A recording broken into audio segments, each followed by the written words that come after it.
my pleasure to introduce someone that I think almost everybody knows. Just have to come up with new stuff. Like, I know that you'll be able to tell that he has this wonderful British accent, but you don't know that his grants are in pounds. Anyway, Gareth has actually been here a while, since 2003, when he came for the Hartman Fellowship, and he's been actually been faculty at HMS since 2006, spending a lot of time with IHI, recently, but also collaborating with Chris and Sarah and John across the division. So he can tell us more about the nursing trainings and what he does.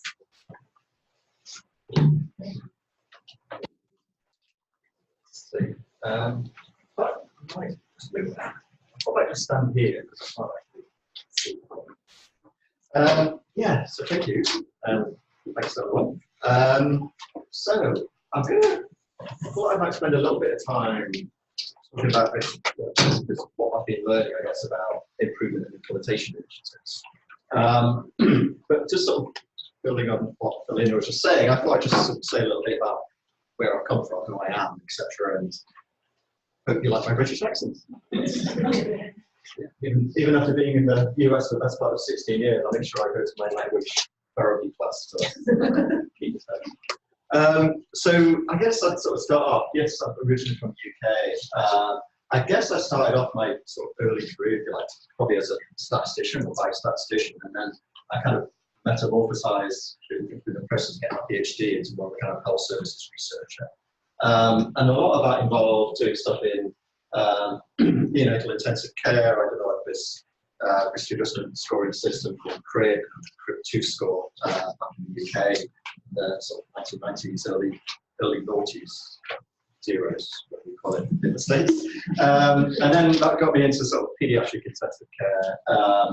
And then getting into sort of things like measuring health status post pediatric intensive care, doing risk adjustment methods there, and setting up a national registry, if you like, of all pediatric intensive care admissions in the UK, which has gone off to do all sorts of great things since I've gone. But I was one of the founding directors of that.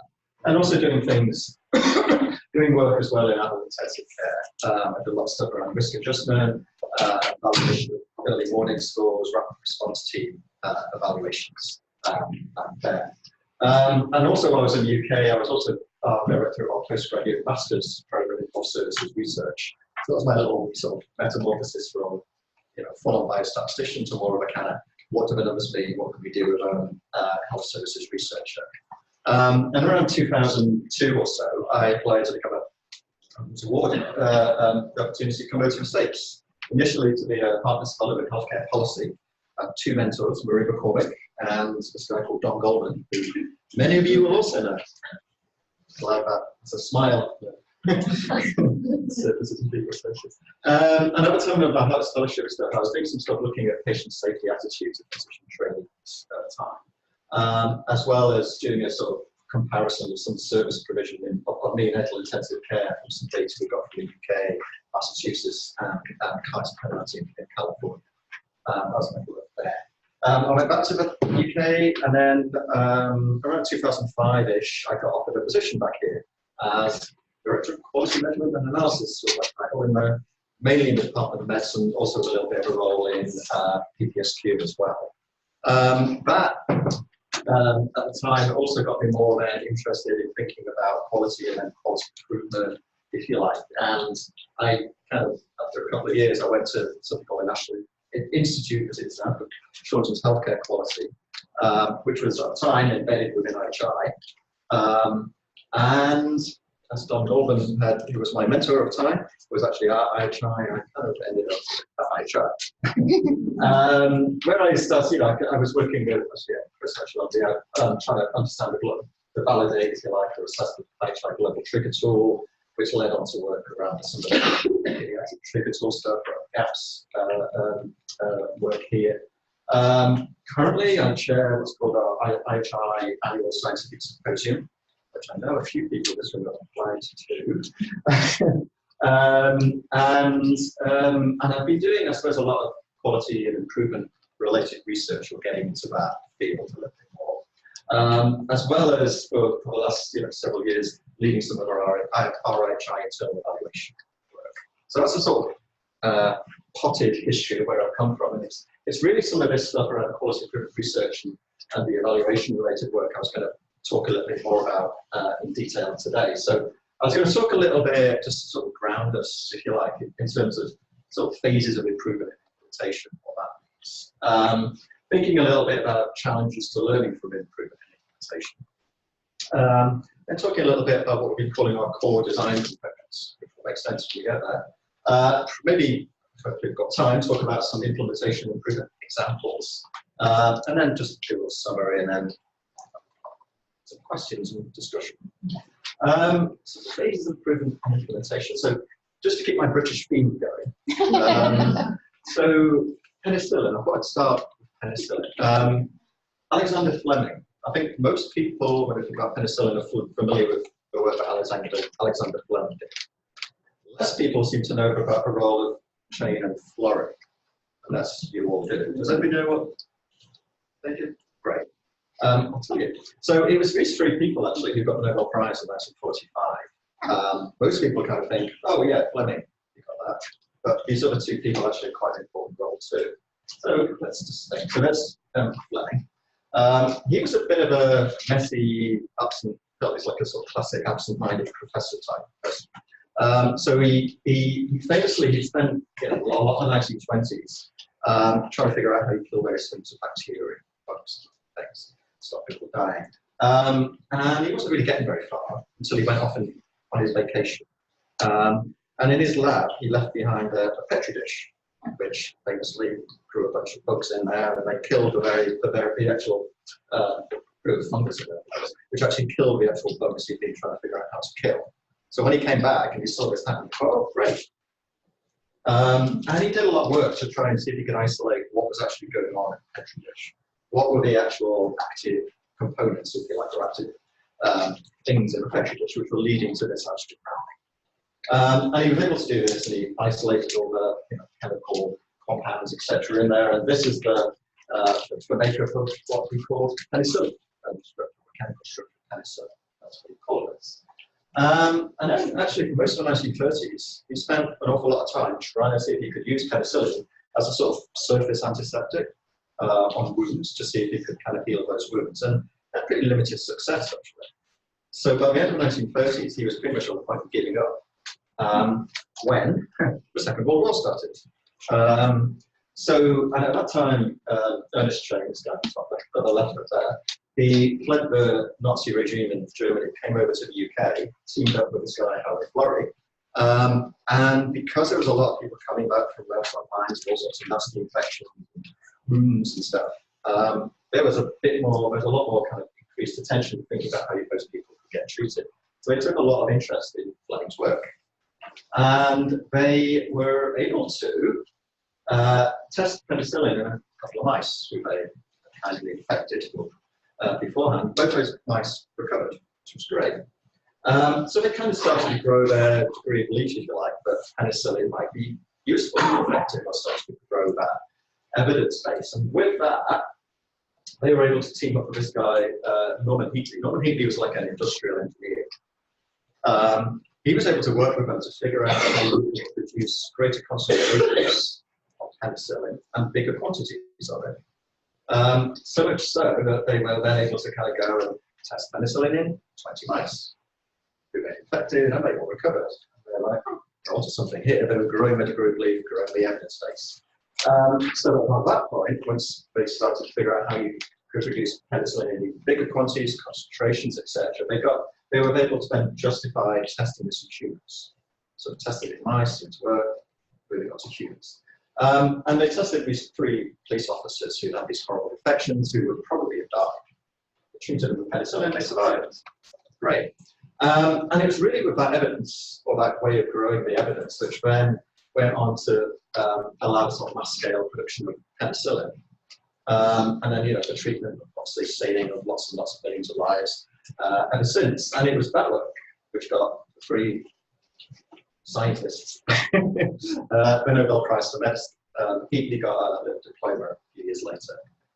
His work. But you can see that all three of those, all four of those people actually had a really big role. And you can see that it wasn't just isolating the chemical structure of penicillin, which actually led to the Nobel Prize. This whole kind of process which people went through. And then in 1998, this guy, Henry Harris, who's a scientist at Oxford University, he said, at the Florey centenary lecture, he said, well, you know, without Fleming, there'd be no chain, without chain, Florey, without Florey, without penicillin. And you can turn that around into some of the language which we often use to improve the worlds. So you could kind of go, you know, without Fleming, there'd be no innovation. Without chain and Florey, maybe there'd be no testing. And then without Heatley, maybe there'd be no wide-scale use of penicillin. So to us then, or what I'm kind of think about kind of this kind of suggests to us is that there are these kind of three phases which we often go through when we're thinking about going from developing something interesting and new to sort of wide-scale use. There's this kind of innovation phase, there's this testing phase, there's this wide-scale use phase.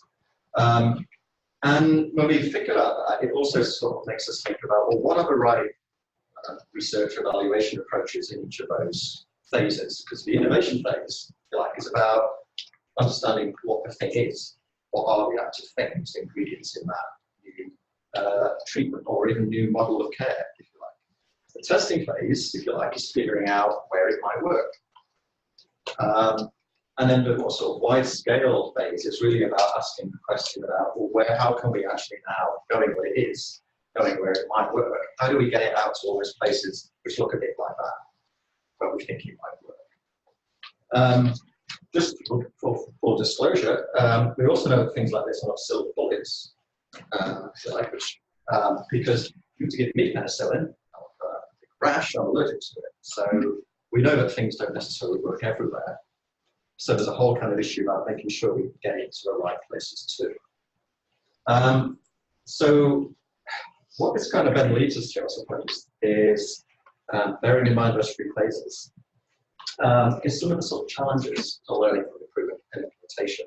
I guess what we would like to see is studies like this. This is Peter Pronovost's study from the New England Journal of Medicine in 2006. It kind of turned into, I suppose, it was really recognized at the time, a bit of a kind of landmark study. It's like a study which showed that there are approaches to actually improving patient safety, like reducing bloodstream infections, which can be used, which seems to work. Obviously, in the Journal of Medicine as well. And it kind of was a study which seems to sort of galvanize a lot of patient safety movement over time to kind of go, oh, yeah, we can do this stuff. So that's the sort of stuff I think we'd like to see.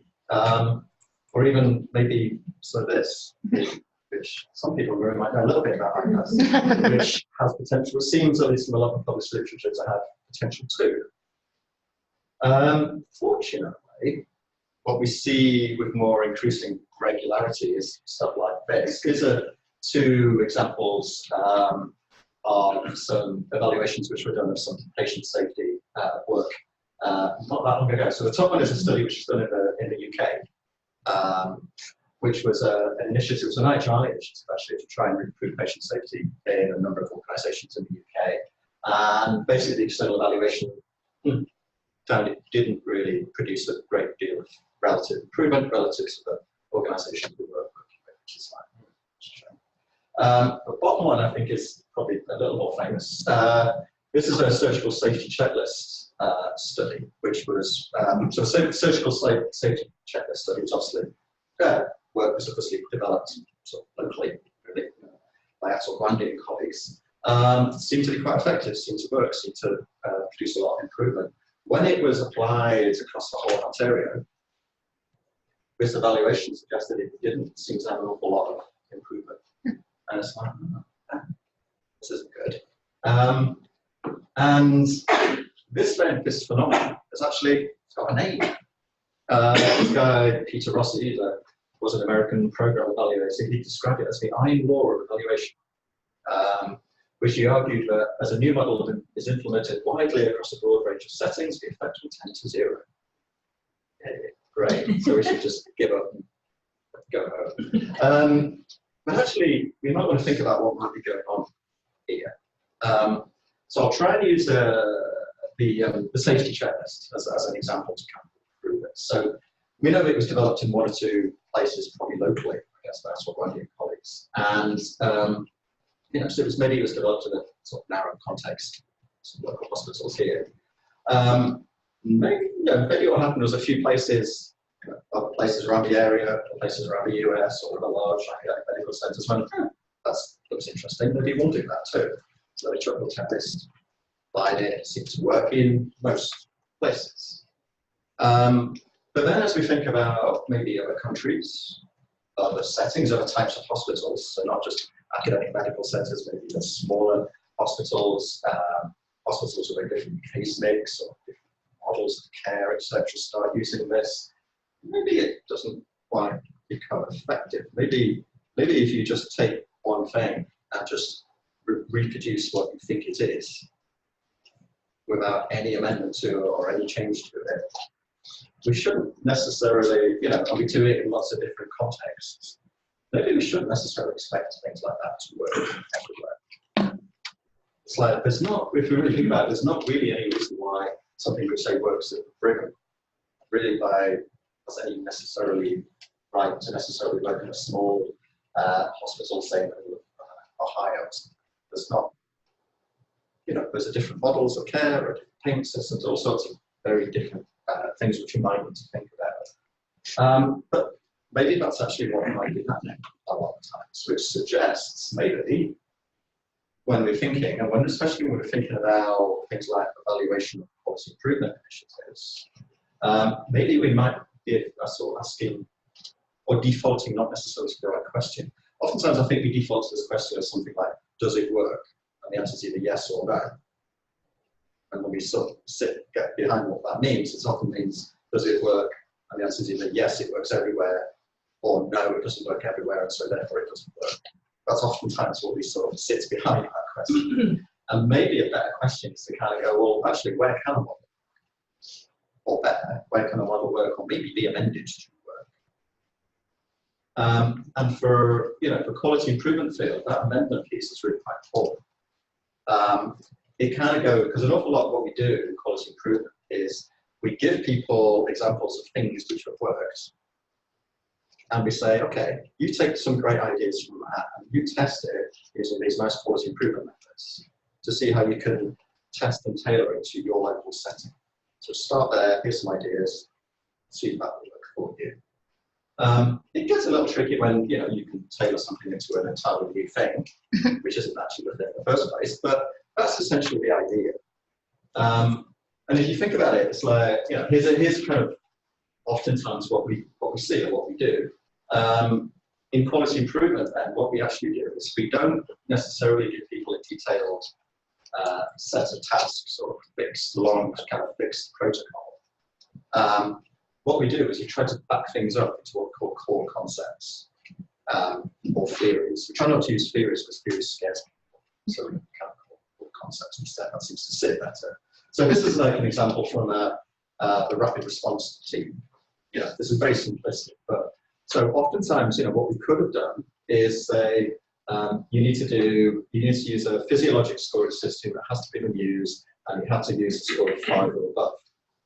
And in response to that, you need to send 2 nurses and 1 physician. Maybe a better approach would be to back that stuff up into what the thing which sits behind it, what's the core concept which sits behind it. So maybe in a rapid response team, it's actually about saying, use a reliable method to identify deteriorating patients in real time. And then the other one about response is, well, okay, so when a patient's deteriorating, provide the appropriate assessment of care as soon as possible. And so what we tend to do in the quality improvement field is start there, but not just start there, which feels a bit vague, but to use this stuff on the right-hand side as examples of what people have done in more detail to give people some sort of starting point to test what might work for them in their local setting. Does that make sense? So that's a lot of what we do there. And I think the other thing, when we think about what core concepts are or pieces to a model are, is even when we think about, a checklist example, there's also kind of a sense of, do we actually have the full model? have we actually identified all the core concepts or the core pieces to it? Because there's some emerging evidence now which suggests that it's not really about the checklist when we look at the checklist. There's this evidence that says that maybe what was going on with the checklist and why it works so initially was that a whole bunch of multidisciplinary people, doctors, nurses, etc., got together in a room, viewed all the evidence, and said, okay, what we think is important for our setting to put onto a checklist is this, this, this, and this. And we all agreed, and we went forward, sure. So that it's almost like half the work of a checklist was almost done before they even produced the checklist itself. That makes sense. So some of that trust building was done, and the actual formation of it in the first place may actually be one of those active kind of ingredients which somehow gets missed when you just take a checklist. Because maybe if you just start there and in a lot of other places, you might just tweak that checklist to something which fits better within your organisation. So, there's a lot to those core concepts. And it's also, so it's a sort of combination of core concepts, but a real example or a number of examples to demonstrate that actually this might work are also really important. The other thing I mentioned deliberately was this notion of degree of belief, as well as evidence. So that's Cochrane collaboration. We're all familiar with Cochrane collaboration. So they produce lots of great sort of evidence synthesis stuff, randomized control trials, etc., etc. It was named after Archie Cochrane, who was British. So is Boris Johnson.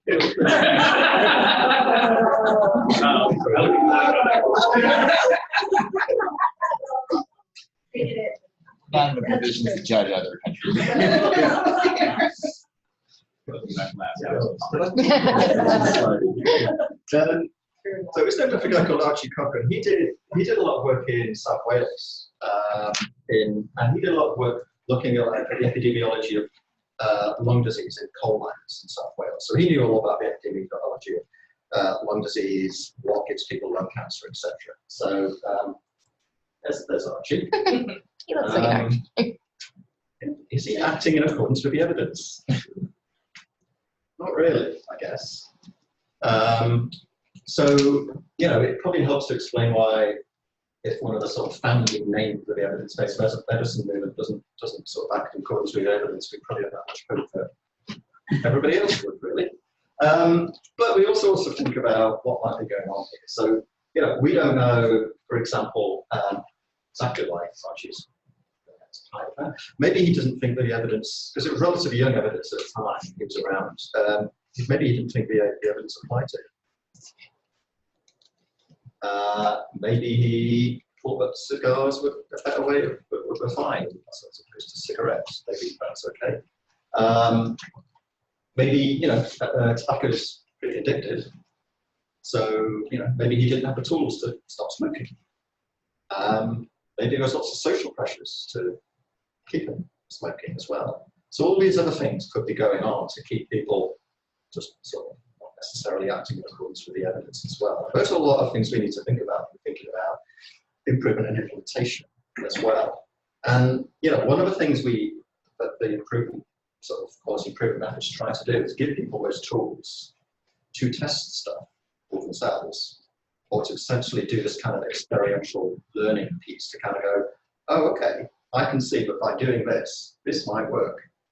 Or I can see that by doing this, this won't work, but I've tweaked it a bit, I can then get this to work. So it's a way of kind of getting the sense that actually people are more likely to do stuff if they believe that evidence will apply to them and they can see it somehow. So that's an awful lot about what some of the quality improvements sort of world tries to do. So it's rather than sort of telling people to do stuff, it's a way of giving people an opportunity to test it in an experiential way, to figure out if it will work. And then the theory is they're more likely to act in accordance with the evidence. Or at least figure out if the evidence might apply to them. So when it gets to this piece, so then these are the three improvement sort of phases on the bottom: innovation, testing, scale, and spread.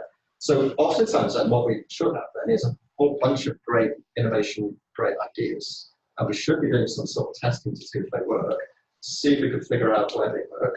But we should be doing that in quite a small number of settings to start with. And what we ought to find is actually that most of those things just don't work. probably shouldn't do them any further in the spark track. Maybe one of them, we might actually grow our degree of leaflet, if you like, and figure out where it might work, move it up a little bit, and start testing it in places, maybe more contexts. We might still get to a point where we kind of go, no, that doesn't work, we should stop it. Or we might actually find that one of those interesting, great ideas is ready for spread and scale up. But I think the point I'm trying to get at here is, you know, of all those great ideas in the first place, it's not going to be necessarily about many who make it up there. But that said, none of them will make it up there unless we actually go through those phases properly. And we really need that one in the middle, because if we don't do that in the middle, we're going to see so much of Ross's iron ore going on, but we kind of don't actually figure out if it doesn't work until we get to a scale-up phase. So that's, you know, a lot of, I think when you think about those improvement phases, and I think what we're learning about is that this matters, and we actually need slightly different approaches for each of those phases, both from the kind of research evaluation and, if you like, testing perspective. So that's, you know, the sort of models and the stuff which people do with point of care. But then how do we actually get people to engage with any of this? So if we go back to that study that Peter Pronovost did, the kind of bloodstream infections, it's a piece of work with Mary Dixon Woods. It's a sociologist from the UK. She's actually Irish. And she was really interested in what it was that actually led to that improvement in Michigan, Peter Pronovost's work. And I'm going to paraphrase quite a bit here. She basically sort of spoke to Peter Pronovost and said, "So, Peter, what did you do?" And he said, "Well, I gave people this change package, what we call it, and they, you know, went off and they did it." She went, "Really? That's what you did?" He went, "Well, I think so, yeah." She went, "Okay, let me go and talk to people." So if I talked to people, I mean, she did a full-on qualitative study. And this is what she found. There's these 6 things which she described as actually helping to bring about change or improvement. She talked about generating the pressure or will for ICUs to take part. So this was this bit where she was saying that what Peter Pronovost was doing was going up to certain organisations in Michigan and saying, "Hey, you know, big fancy organisation down the road's in. Are you sure you don't want to be part of this piece of work?" And they go, "Oh, well, if they're in, and yeah, sure, we're in." That sort of stuff, which doesn't make it into a New England Journal of Medicine, but it's really important. It's like, how do you actually get people engaged in the first place? This network community was huge. This is a bit, and it's a lot from, you know, when I explain there's a lot of breakthrough series collaboratives and brings lots of people together and does this research all that stuff. So this network community was about how people, you know, trying to test all this stuff, learned from each other. They were able to call each other, talk to each other, trust each other to kind of go, "Hey, I'm having a problem with this. Can you help me figure this thing out in terms of how you get this tube or this type of..." But, so this whole kind of learning from each other thing was actually important. It wasn't just people being told what to do. Reframing bloodstream infections as a social problem, that was, she was saying what happened there was some work which was done initially before this study in, it was maybe Pittsburgh, where they actually demonstrated in one site that by using this new approach to bloodstream infections, a new approach being people actually behaving or working differently, not waiting for any drug therapy to come out, but by behaving differently, you could actually bring about some substantial improvement, which was actually behaving differently and doing things differently. It's a social thing, not necessarily a biological or clinical thing. Like. So being able to sort of demonstrate, show with real numbers and data, and in detail what people have done was really helpful. So like, oh, you can do this. Approaches that shaped a culture of commitment, leadership. All the organisations have their very sort of senior leaders constantly talking about the importance of the work, why it's important to do. That was really important. That's my favourite ones. Use of data as a disciplinary force. That actually turns out to be the actual act of going into charts and collecting the data, collecting like 20 or 40 cases per month. People are actually able to spot potential improvement ideas in the notes, and we're actually then brought that back and used it. So it's almost like a data as a sort of part of the intervention. Actually, the data actually was quite important. And then this final one here is about the use of hard edges. That's what she described it as. This, she said, was about actually having something built into the contract when people join for collaborative to say, if you don't update your data, you will be thrown out. Nobody was thrown out, but the fact that it was actually written into the contract, people said it was actually really important to them in maintaining their data. So if you like, then these 6 things here, they're not really sort of clinical things. They're more sort of social things. So, and so there's an awful lot, I think, about quality improvement, which is actually an awful lot about how we think about having people do things differently from a sort of social perspective, as well as thinking about what some of the clinical, interesting sort of new ideas are as well, which we need to pay attention to. So I think then from a kind of improvement perspective, then there's this whole thing then about the current state. Where are people at the moment? Do they actually have the will and motivation to take part in an improvement initiative? That really matters, getting people to engage in the first place. Context matters.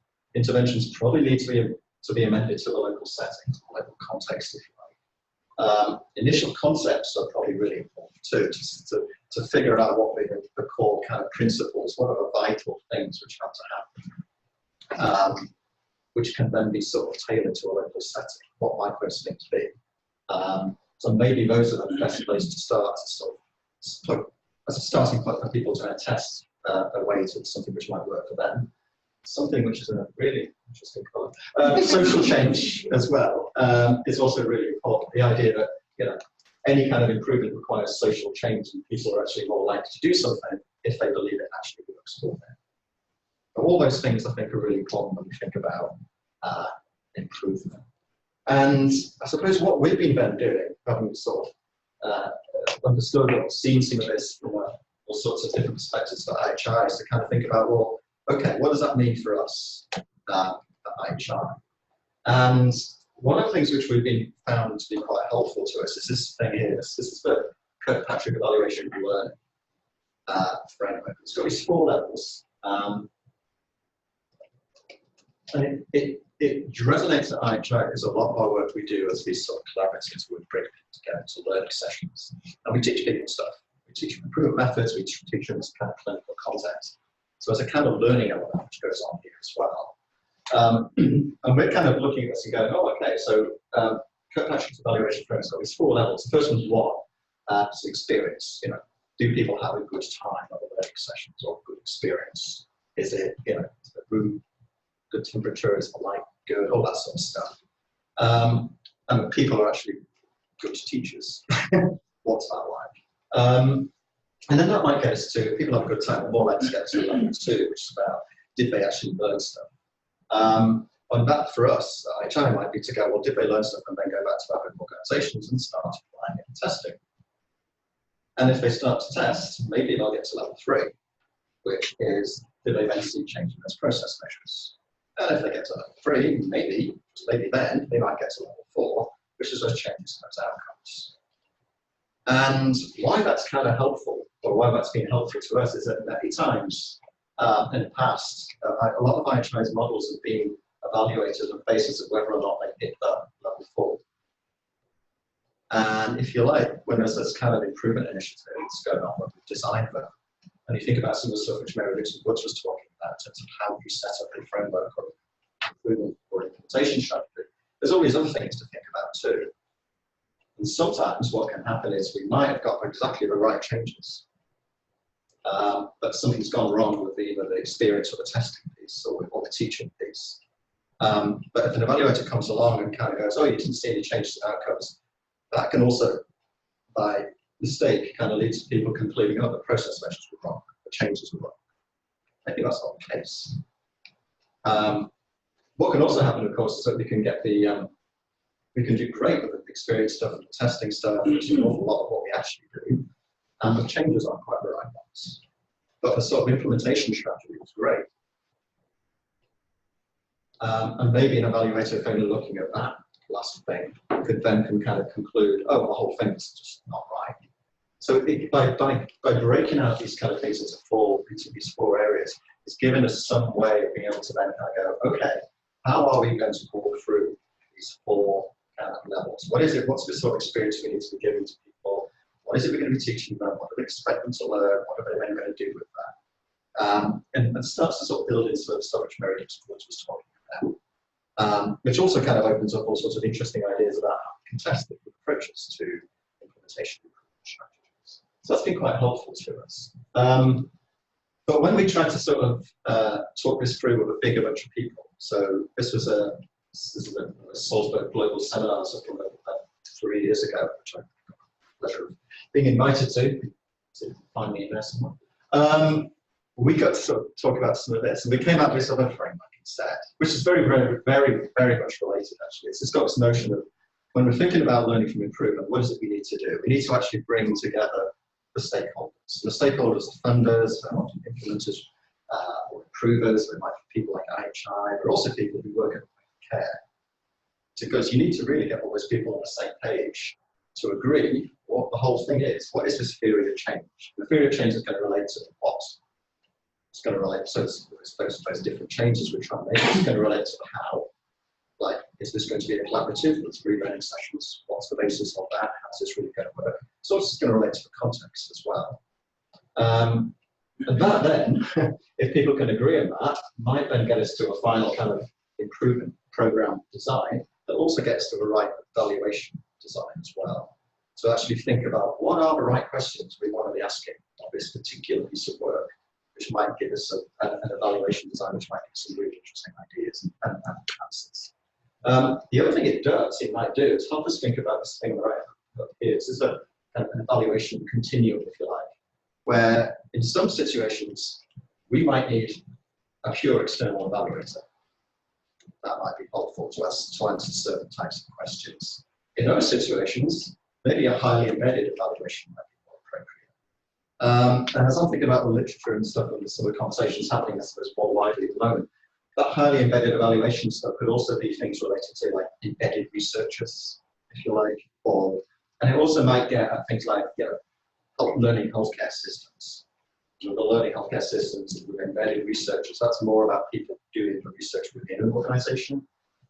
External evaluators tend to be people also external, where it might be more useful to have somebody who can talk to things from an external perspective too. And so thinking through what those questions are, what the evaluation design is, might then sort of say, well, who's the best place to do this evaluation? Because one of the tricky things I think I found about, or useful things maybe about improvement, quality improvement, I think when it's done really well, to me it looks an awful lot like what's called formative evaluation. And when formative evaluation is done really well, it looks an awful lot like the stuff we do in quality improvement. So at what point along that continuum do we sort of split both sort of improvement research and what should be done internally and what should be done externally? Got an answer to that? Great. But that's some of the questions I think we're kind of grappling with at the moment. So yeah, I'll just skip through that one. So yeah, skip through that one. Oh, no, I talked through that one, so I'm just conscious of that. So this is actually what we've been putting into place in HR in the last 4 or 5 years, based on some of these kind of challenges, etc. We now ask all our results-focused projects at IHI to design our projects according to these 5 core kind of design components here. So it's about asking people what their goals are, what's their aims. And we can think about as actually what are your realistic aims.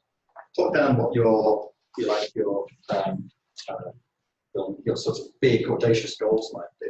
IHI has done things in the past like 100,000 lives campaign, sort of millions of lives work in the past, where actually the point of having that big, audacious goal was to get people to think about how you change the system fundamentally to get to a long-term goal.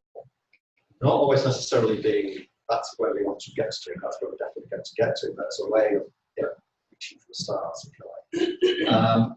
That's actually very different from a realistic goal, which if we're going to be doing some evaluation on, it's probably a better or more appropriate thing to do. It also gives us a sense of, okay, there's your goal, but how are you going to get there? What are the milestones along the way which we can kind of understand if we're on track? And those tracking things should come from your, if you like, the content for the what are the changes should people make will lead to improvement, and the how. This piece about, are we going to do a breakthrough series? Are we going to do a number of calls? What is the object of site visits? What's the rationale for all that stuff? And then the data measurement plan, we need the data, we need to know, understand how we're going to measure the overall outcomes, and process measures, what some of those implementation strategies are going to be measured by just time progress over time. And the context, how are we going to either measure or describe or understand the context as well? So let's start thinking about that. And just by necessity, all of that stuff, it helps, especially with an organizational character, if we align it with this thing called proof, which is what we do. So I think what that helps us with is get into some questions, some kind of questions which we ought to be asking when we're thinking about designing an evaluation or piece of research around improvement or implementation. And you can think about it, if you think about it, it's like we have this innovation phase, testing phase, risk scale phase. And if you've got these three things now, what, how, context, it starts to help us think about what some of those questions could be. So, for example, if we're doing some work, we're doing some innovation work, pretty sure that shows up. Some innovation work for what, or the changes, etc. We might ask the question about, what's the overall impact of a particular model of patient outcomes, and or maybe what are the actual elements of that model which have the greatest impact on patient outcomes. Maybe we don't need to do everything in that model. Maybe there's some pieces which have more impact than others. But unless we kind of are asking that question, we're not going to know. We're not going to know what we think about what those core pieces might be. So those might be some of the questions we might ask there. Similarly, there's questions you could think about if it's something to do with testing, the stuff which is more concerned about how, maybe the context of the testing. We might want to start to ask questions about context, which settings do things work, or could be amended to work, or even in what settings can all those changes actually be implemented.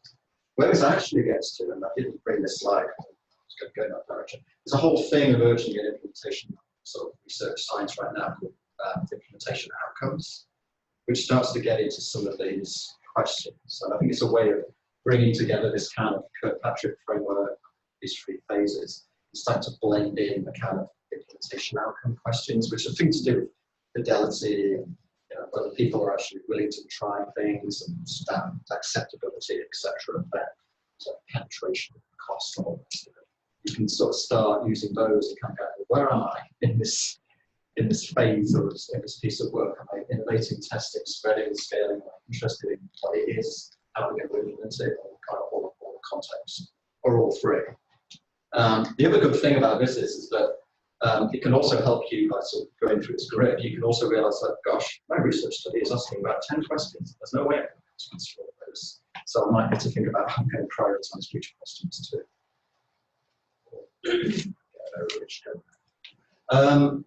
And then, so this is some other work I got to do a couple of years ago, which was for Academy Health, actually. It's this kind of online resource about evaluating complex chronic interventions, really mainly from a quantitative perspective, so that's also on there. Just conscious of time, actually. I might think about, because we went up to one. Okay, so the main thing I actually wanted to show you on this is a randomized cluster trial of a quality improvement collaborative initiative in Northwestern England. What I wanted to show you was, here's the outcome, it was about bundle compliance. This is the baseline on the left-hand side there. Started it in January 09, finished in December 09. Look at that, great. Process measures go up in the right direction. There were a bunch of sites as well which were randomly selected not to take part or to take part at a later date. So look at their data. They were not, they were also just kind of flatlining a bit beforehand. And then look at them. They improved. So it's not often you get somebody from IHI who goes, damn, why did you get that? But in this situation, it's like, what on earth happened there? But it's also something we tend to see as well, and somebody's giving it a name. Kind of like this rising tide of improvement. What actually happened was, and this is kind of something to think about when we think about certain types of designs, those people randomized to take part at a later date went, damn, well, I'm just going to do this anyway. So they started working on doing the improvement stuff as well, which was like, great, the best of the time. But then that's the real world as well. So it's like, when we're thinking about sort of designs to use, it's also becomes some kind of bit of an issue to think about. There was also a qualitative piece looking at how to into quality improvement plans as well. There's all sorts of issues found in there. I don't know, communication science. So yeah, I'll sort of end with is thinking about, in a sort of summary there, I think there's stuff around, when we're thinking about what research or what ideas, sort of learning and thinking about going forward, there's this whole notion about, how do we build evidence to move from innovation to testing to scale up? I kind of talked about it. I haven't set up criteria for moving from one to the other, this, and this. I think it's a work in progress. Things about how, how do we actually design for innovation, design for testing, design for scale up? What does that actually look like?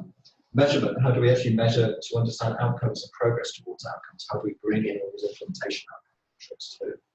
The context, how do we describe, or how do we measure, or how do we do both? Context, which bits of context do we already know about, which ones do we need to understand too? And then this whole piece about evaluation, how do we develop evaluation questions and design so we don't just default to this question of does it work? Yes, no. So that's my summary. And I'll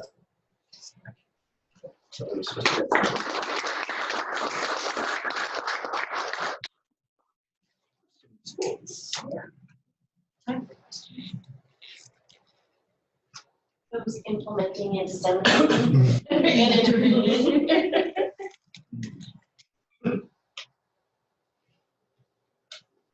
I have a thought, and we've talked about this a little bit in the past, which is something you can expand on your thoughts about as well. So one of the, I think, real challenges or tensions between at least the way that quality improvement has historically been taught and sort of the way that health services research has historically been taught, it's just sort of differences to some degree in methodology, as well as, I guess the way I think about it is differences in expectations of what level of evidence is required in order to move forward. And I was thinking about that in the context of what you're talking about these different levels, going from innovation to testing to real scaling of ideas.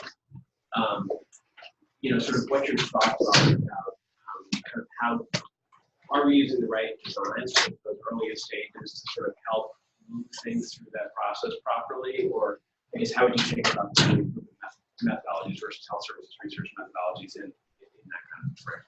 Yeah, I mean, I think from what I think I'm learning is that, going from that kind of, I suppose, innovation testing to scale up phase, it's like, from what I'm sort of seeing in terms, if we actually want to scale something up, it's useful actually to think about that right from the outset.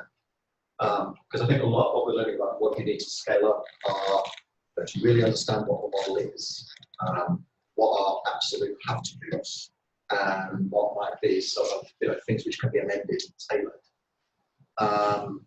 And also actually to provide, if you like, examples of where something works and how it's actually been implemented in detail, but don't necessarily turn out into a fixed protocol which you expect everyone to do.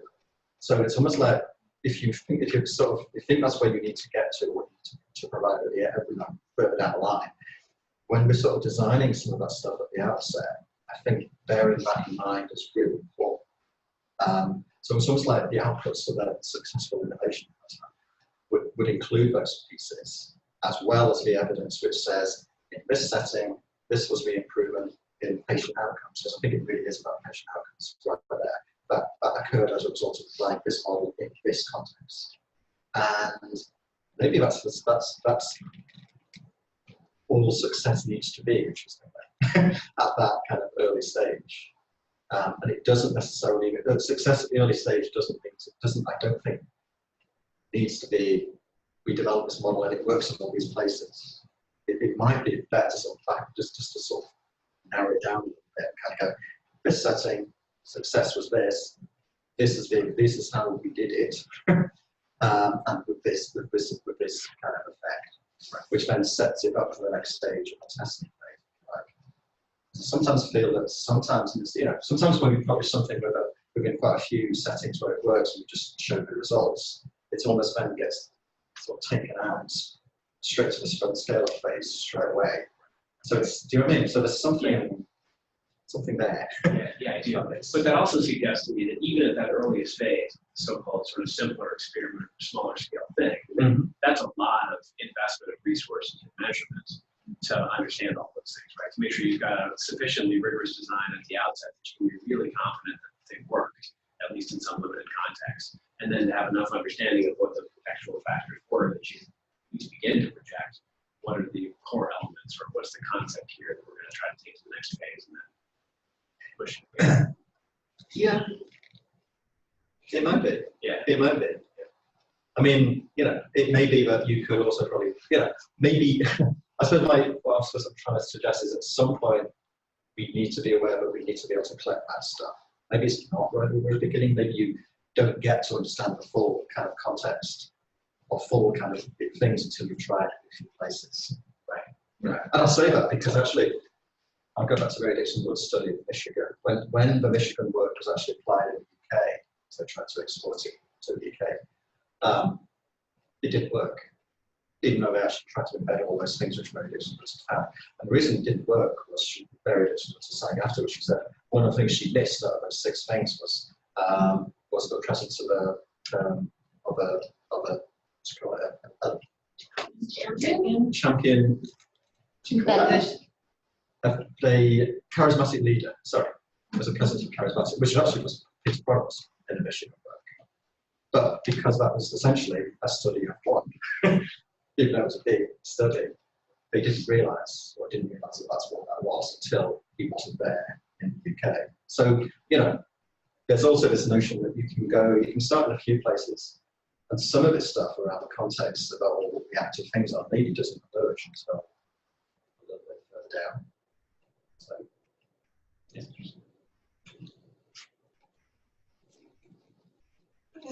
I have also like a, how do you know you have penicillin kind of question early on, before the analogy with penicillin is really interesting because it has a very specific biological structure that can be isolated. And I guess that's part of what the question is about. It's like, what method can we use earlier on to figure out that it's actually that molecule that's doing it? And I wonder if you can expound a little bit on the types of methods that have been perhaps either newly developed or not part of health services research that help isolate that earlier on, given sort of data constraints. One of the things that I can think of is the qualitative PCA, some sort of non-Boolean ways of going about and trying to figure out what are the active ingredients in the large so qualitative comparative analysis stuff. Yeah, I mean, my understanding of that is that still requires quite a lot of, because that's all based on trying to figure out what works in a bunch of different places and what some of the key factors were, and you do the kind of mathematical modeling to try and make sense of it all, which is great. But I think you still need quite a lot of science or settings to do that as well, I guess. Some of the other things which I think are interesting are sort of factorial designs, actually.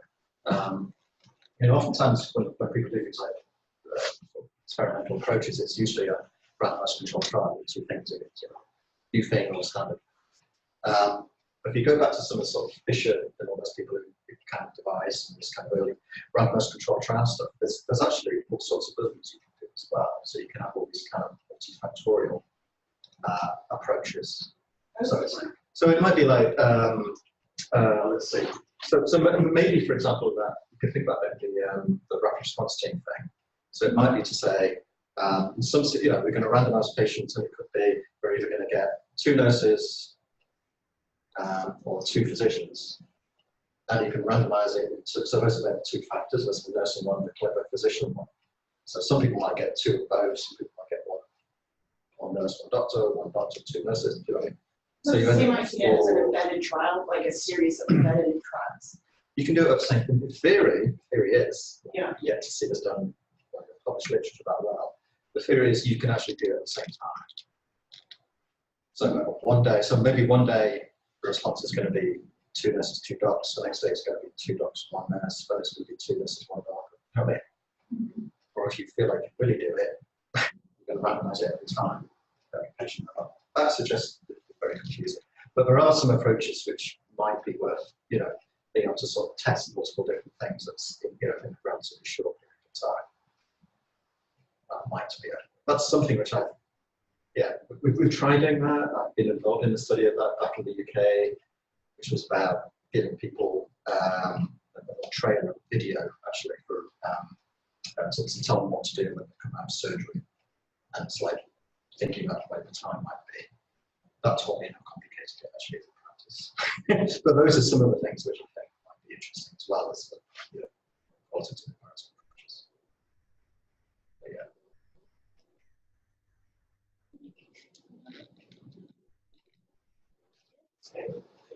Thanks, Gareth.